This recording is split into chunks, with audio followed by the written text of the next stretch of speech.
OPEC was formed to stabilize the world oil market. Another organization is on the way that will stabilize the world's gas market, and it's none other than Russian President Vladimir Putin who is laying the groundwork for Gas Union, or you may say the Organization of the Gas Exporting Countries, OGEC.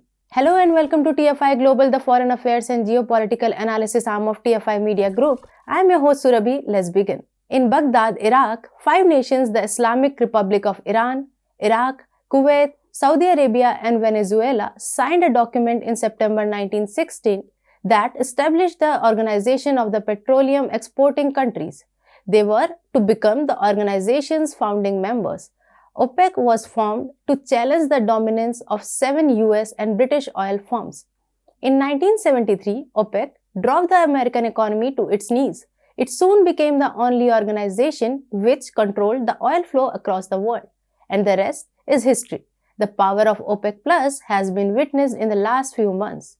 US President Joe Biden demonized Saudi Arabia for the murder of Jamal Khashoggi, a Washington Post journalist and US citizen who pledged to make Saudi Arabia a pariah state. Biden has consistently sought to placate Iran in order to restore the JCPOA agreement. His government also relaxed travel restrictions imposed by IRGC members and delisted the Houthis, who are supported by Iran, off the terrorist list. After staying 7 days in YT jail, we are back. We don't know if they'll allow us to stay peacefully. We don't know when the next ban will be announced. And that's why you must download the TFI app.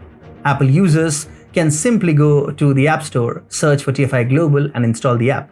And since Google Play has banned us, Android users can download the app from the link in the description. We are in for a long haul, and only your support can help us fight this war.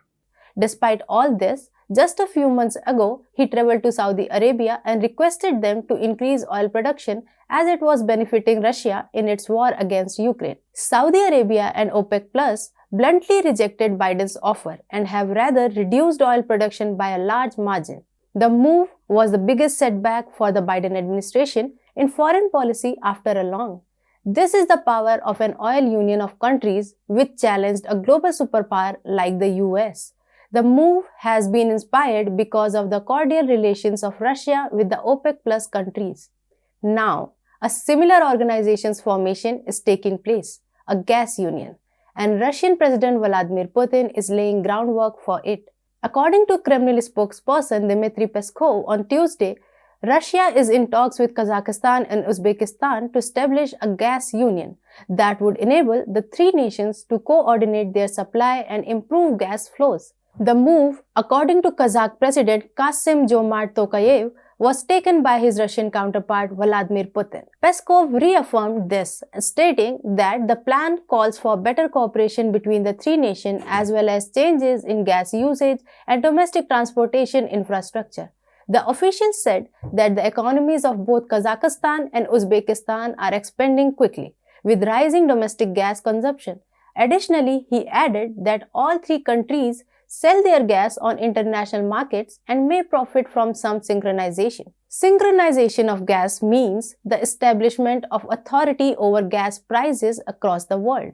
And from this, all these countries would have the edge in geopolitics. But the country which would be benefiting the most is Russia. Alexander Novak, the Deputy Prime Minister of Russia, also spoke about the initiative and praised its potential, particularly with reference to gas exports beyond the envisaged union. Kazakhstan and Uzbekistan still can sell gas to the European Union, but once the union is formed, it will be a direct challenge to US authority over gas to Europe. To put things in perspective, the US has dramatically increased LNG exports to the bloc this year, but once a gas union would be formed, it would be controlled by Vladimir Putin, and this is a bad news for the US and its allies.